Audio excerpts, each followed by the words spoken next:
O težki instrabenzijadi, komentar dneva, Rado Pezdir.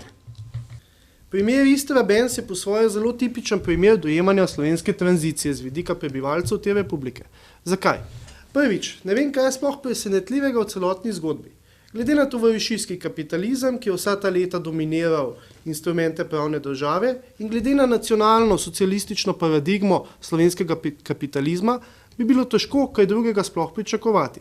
Seveda je indikativno, da je bila skupina ekonomistov, ki vam je zdaj že leta govorila, kam tak način tranzicije vodi, v slovenski javnosti predstavljena kot skupina blaznežev.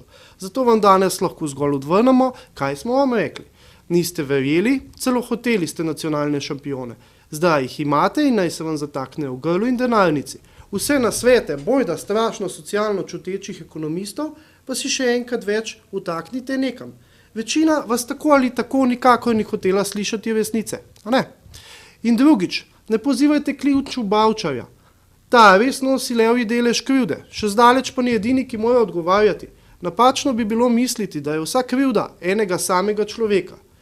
Mreža je bistveno širša in bolj prepletena. Zato, če s kolapsom Istrabenza ne boste zahtevali odgovorov, zakaj je bilo vse to, do česar je prišlo možno, in kdo vse je vpleten oziroma ne boste zahtevali resne preiskave in kazenske odgovornosti, se bo prav isto zgodilo še kje drugje. In to ni fikcija, ampak zgolj vprašanje časa. Skratka, ne bodite tako trapasti in ne dopustite se nategovati na tako cenen način.